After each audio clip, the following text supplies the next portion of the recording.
Hi, Algebra 2. Here is section 4.7, okay? Section 4.6, we talked about complex numbers, imaginary numbers, and how those pop up whenever we try to solve certain types of quadratic equations. And by certain types, I mean whenever you end up taking a square root of a negative, right? That's the stuff we covered in section 4.6. We're going to switch gears a little bit to something new. You might have learned this in Algebra 1, but maybe some of us skipped over that. So potentially new information for some, potentially old information for others. Okay, unlike section 4.6, which I think was brand new for everybody. Section 4.7, we're completing the square. And eventually, so for now, we'll just talk about, kind of the foundation. Eventually, we'll figure out what do we mean by completing the square. Okay, so first, let's go ahead and think about the quadratic expression x squared minus 8x plus 16. Okay, now this is called a perfect square trinomial. We talked about this in section 4.3 and 4.4 because the reason why is x squared minus 8x plus 16 can be rewritten, can be factored actually, as x minus 4 squared, right? And then we skipped a step a little bit there. Let's see why, for those of us who factoring is still kind of iffy for us. We can factor this into x with something, x with something. How do we get those quote unquote somethings? Well, what two factors of 16 positive add up to -8? Well, that's going to be -4 and -4. And because they're the same, I can rewrite this as x minus 4 squared. Okay, and so that's why it's called a perfect square trinomial. It's a trinomial with, it has 3 terms, so it's called a trinomial. And it's a perfect square because it's something times itself, right? We know the number 16 is a perfect square because it's 4 times itself. It's 4 squared. So that's why x squared minus 8x plus 16 is a perfect square trinomial, is because it's x minus 4 times x minus 4, right? So now the question is, how can we make certain expressions into perfect square trinomials? Okay, so let's think about the expression x squared plus 10x. What am I going to have to do to make this into a perfect square trinomial? What is missing here? Now, some of you might know it because you've seen this perfect square trinomial before, but how can we be for sure? Okay, well, let's look at the structure of x squared minus 8x plus 16. What's the relationship between this -8 and these two -4s?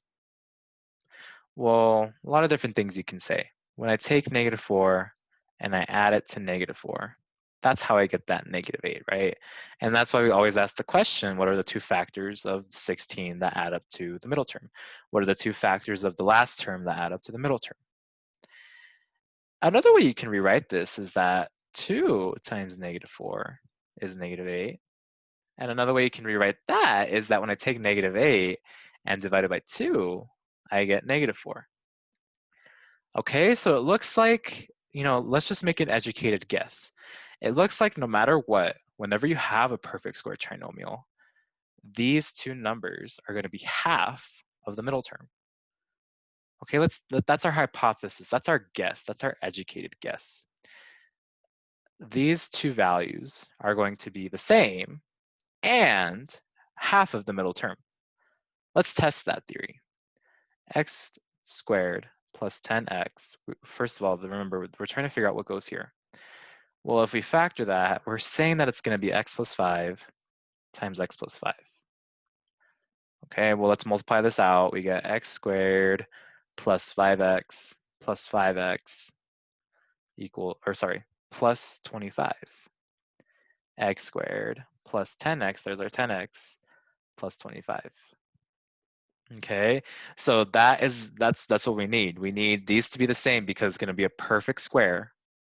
And since it's a trinomial, we need to make sure we figure out what the plus c or the constant is. And in this case, it's going to be 25. Okay, now what's the relationship up here between 16 and these 4s?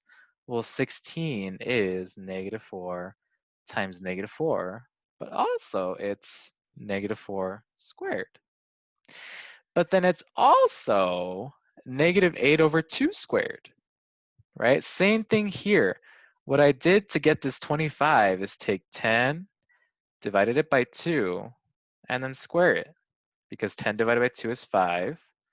5 squared is 25. I did the same thing up here. I took -8, divided it by 2, and squared it, because -8 divided by 2 is -4, squared is 16. Okay, so those are let's kind of summarize the steps we followed. First of all, what are these two numbers in the standard form of our quadratic? It's the b. We take b, divide by, divide divide b by 2, then square. Okay, that's verbal. Mathematically is b divided by 2 squared. Okay, let's do a couple more cases to confirm that for ourselves, to make sure that that is actually the case. For this first example, let's go ahead and determine the value that will make the following quadratic expressions into perfect square trinomials. Okay, so let's do that for this first one. Let's do those two steps, b divided by 2 squared. First of all, here our b is -12. So then we do -12 divided by 2 squared. -12 divided by 2, that's -6 squared. -6 squared is 36. So we're saying that the value here is 36. Now let's check.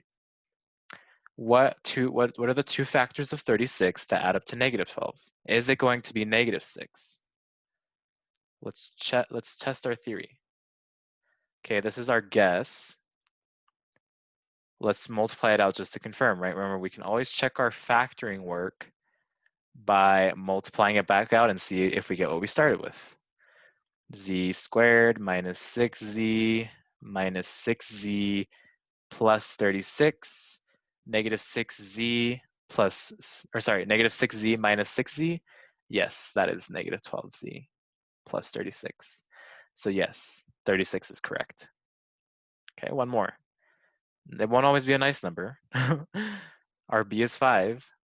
5 divided by 2 squared. Well, 5 divided by 2 is 5 divided by 2. When we square that, we get 25 divided by 4. Now, if you really wanted to, we could do this in decimal. 5 divided by 2 is 2.5 squared. 2.5 times 2.5, what do you get when you do that? We're going to get 6.25. Okay, so whatever is easiest for you, you can put it here.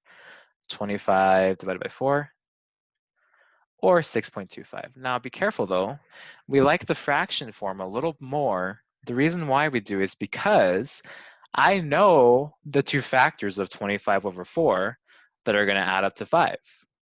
Because first of all, I know this needs to be a perfect square, so I know that it's got to be the factor times itself, which means, that lends itself to being 5 halves, because 5 halves times 5 halves is 25/4. Okay, work with either one, whichever one you want, whichever one makes you more comfortable. But remember, fractions are our friend. They're not your enemy. Okay, it's gonna be okay, I promise. All right, go ahead and meet me in the next video, and we'll see how this is gonna help us do that process we talked about above called completing the square. Okay, see you there.